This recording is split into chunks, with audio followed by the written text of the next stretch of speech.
Nah guys, kita bahas soal perjanjian sipil dulu. Yuk, ini tuh kayak tulang punggungnya bisnis sehari-hari. Jadi intinya, ada kesepakatan antara dua pihak atau lebih, misalnya, jual beli motor. Kamu sepakat jual motormu ke teman, harganya sekian, nah itu dia perjanjian sipil. Keduanya wajib tepatin janji ya. Kalau salah satu ingkar, bisa runyam tuh, bisa jadi sengketa sipil.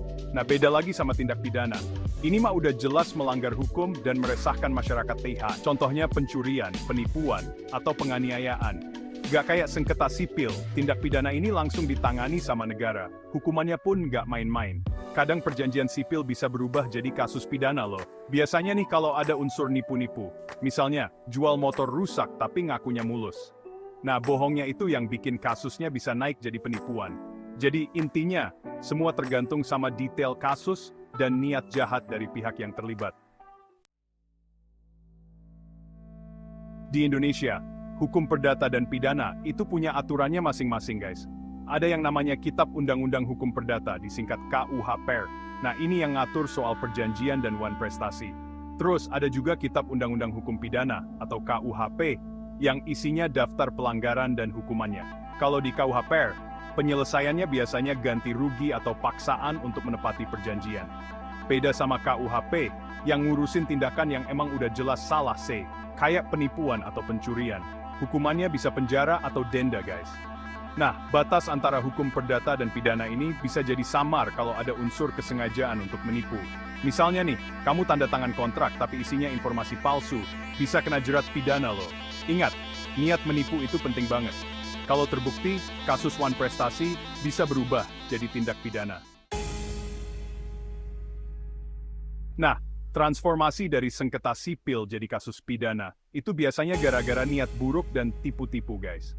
Kalau di kasus sipil biasanya salah satu pihak nggak nepatin janji karena masalah keuangan atau teledor aja. Tapi kalau udah ada niat nipu, wah, itu beda cerita. Misalnya, jual tanah yang bukan hak milik tapi ngakunya punya. Nah, tipu-tipu kayak gini yang bikin kasusnya berubah dari wan prestasi jadi penipuan. Prosesnya gimana? Jadi, pihak yang dirugikan bakal lapor ke polisi. Nah, kalau polisi nemuin bukti penipuan, kasusnya bisa naik jadi penyidikan pidana. Kasusnya pun pindah dari pengadilan negeri ke pengadilan pidana. Tujuannya bukan lagi cari ganti rugi, tapi hukuman. Polisi dan jaksa bakal periksa detail kasusnya. Dan kalau bukti penipuannya kuat, mereka bakal lanjut ke tuntutan pidana. Ini jadi peringatan keras buat yang suka ngibul dalam perjanjian ya. Dengerin nih guys, ada kasus terkenal di Indonesia tentang penipuan jual beli rumah di Jakarta. Jadi, ada orang namanya Budi. Dia jual satu rumah ke beberapa pembeli sekaligus. Bayangin, satu rumah dijual ke banyak orang, terus dia terima pembayaran dari semuanya. Parah kan? Si Budi ini ngejanjiin kepemilikan rumah, padahal dia nggak pernah niat mindahin hak milik. Jadi setiap pembeli ngerasa cuma dia doang yang punya rumah itu. Kasian banget kan? Akhirnya, para pembeli ini sadar dan lapor polisi. Nah, yang tadinya cuma sengketa sipil soal kepemilikan, berubah jadi penyidikan pidana. Si Budi kena batunya deh.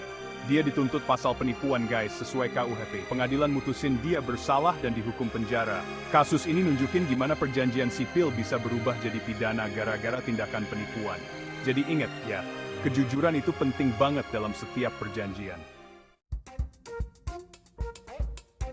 Apabila adanya tipu muslihat, rangkaian kata bohong atau keadaan palsu, martabat palsu dari salah satu pihak terjadi setelah kontrak ditandatangani post factum, maka perbuatan itu merupakan wan prestasi. Sedangkan, jika terjadi sebelum kontrak ditandatangani, maka perbuatan itu merupakan suatu perbuatan penipuan. Kalau udah ada unsur nipu-nipu, kasusnya bisa naik jadi pidana. Hukum di Indonesia udah jelas ngatur soal wan prestasi, sedangkan KUHP ngurusin tindak pidana kayak penipuan. Jadi jangan coba-coba nipu deh. Ingat kasusnya si Budi di Jakarta guys. Perjanjian sederhana yang awalnya biasa aja bisa berujung runyam kalau terbukti ada niat jahat. Makanya, selalu jujur dan terbuka dalam setiap perjanjian, biar terhindar dari masalah hukum yang berat.